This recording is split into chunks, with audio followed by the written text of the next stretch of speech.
ladies and gentlemen, to another episode of Cutting Edge Ed, where we are dropping the seed for your expertise. Today, we're going to be talking about learning styles, but there's a caveat.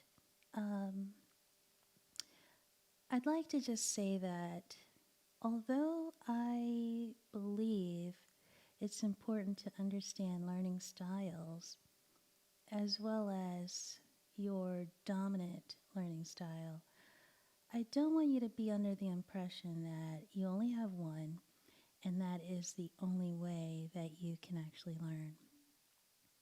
What I want you to understand is there are four main learning styles, and it's good to understand all of them and all of the different techniques that you can use to improve and retain and gain knowledge.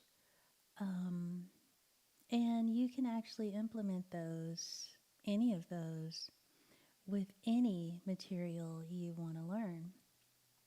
So just understanding the different styles and the different techniques you can use to improve your learning capabilities and improve the absorption of the knowledge is what I really want you to focus on. All right, so stay to the end, and I'm going to give you a great resource where you can take an assessment, a really quick assessment, to see what your dominant learning style is. But again, I don't want you to focus on that being your only way of learning. All right, so we're going to talk about the four main learning styles. This is a concept that was kind of redefined by Neil Fleming back in 1987, where he basically was, I guess, concerned that there were teachers that were able to get through to certain students, and those same teachers who were great performers of instruction were not able to get through to certain students. And then his other observation was looking at teachers who were able to get through to those students that other teachers were not able to get through to. So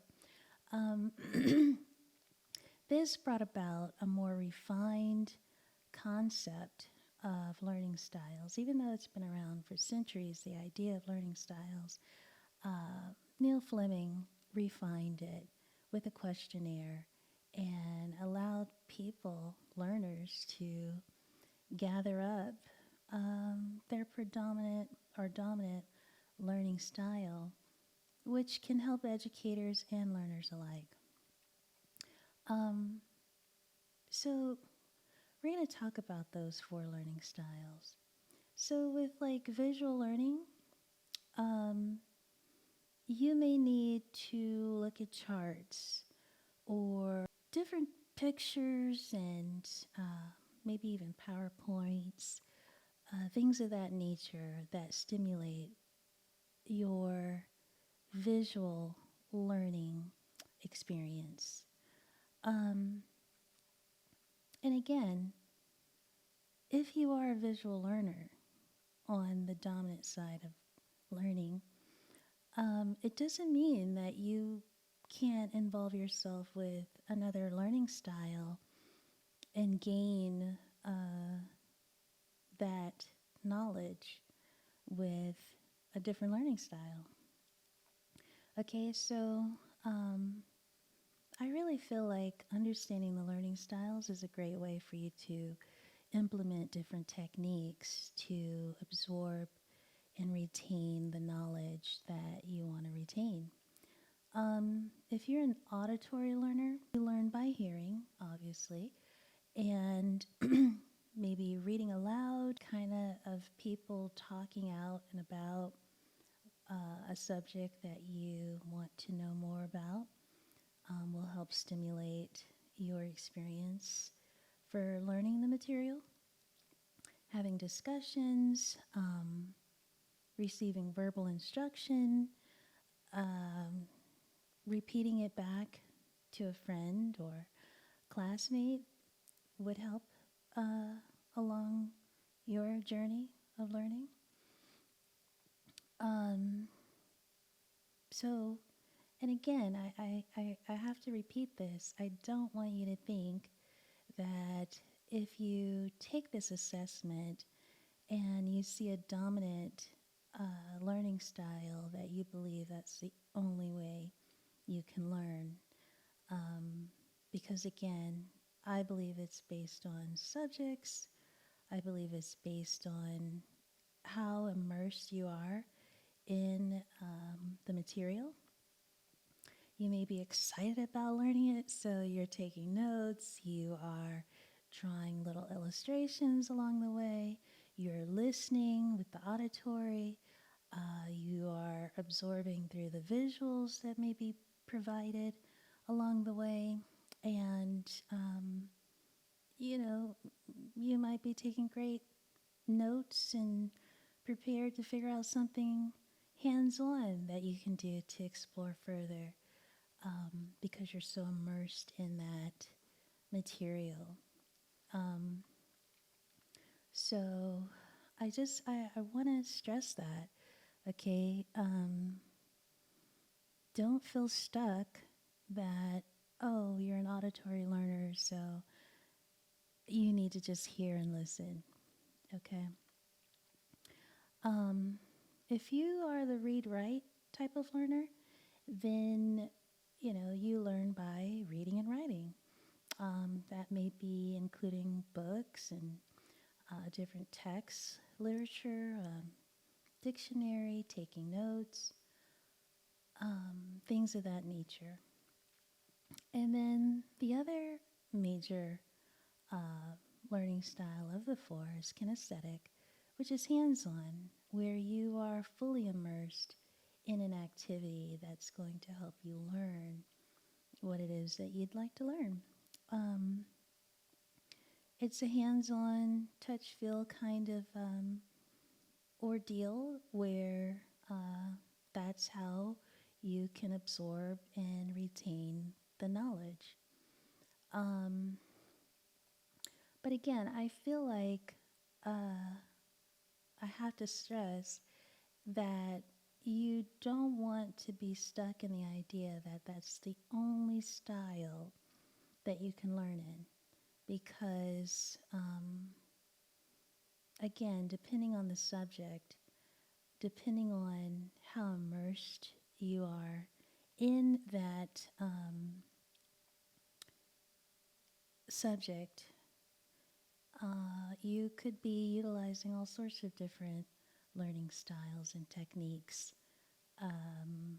that are helping you gain the knowledge, right? So don't get stuck in that concept. Again, stay to the end, and I'm going to provide a great resource for you to take an assessment and see what your learning style is. You can utilize that to help you determine different techniques that you can use to gain and retain different information you'd like to learn. Just understanding different learning styles will help you in your process of learning. So throughout your educational career, if you understand all of these different techniques and modalities, you can incorporate them as you immerse yourself into any course or subject that you are wanting to learn. Back in 1987, Neil Fleming came up with this concept, and I think it's phenomenal. As a learner, I feel like you should take responsibility for your learning. You need to know how you learn. Don't just chuck it up to, boring, or don't want to learn this, or whatever the case may be. take the time to immerse yourself into the subject, whatever that subject is. If it's required or, something that you started out wanting to learn and then you started and you're like, not for me. Um, I think when you understand how you learn and base it around what it is you're learning, as well as how to immerse yourself into that subject or topic or learning material, you'll be able to gain that knowledge. I think it kind of helps a learner know the different types of techniques they may be able to implement. Now, if you're interested in knowing more about your learning style or your dominant learning style, shall I say, you're going to go to VARK, VARK-learn.com. You're going to click on the menu item that says questionnaire and how do I learn. When you do that, you're going to see about 16 questions that's going to help you determine what your dominant learning style is. But again, you'll have runner-up styles that I think you should also consider utilizing the techniques that are categorized for that learning style and use those techniques to learn and gain and retain the information you want to learn. All right, that's all we have for this episode. I'll see you next week.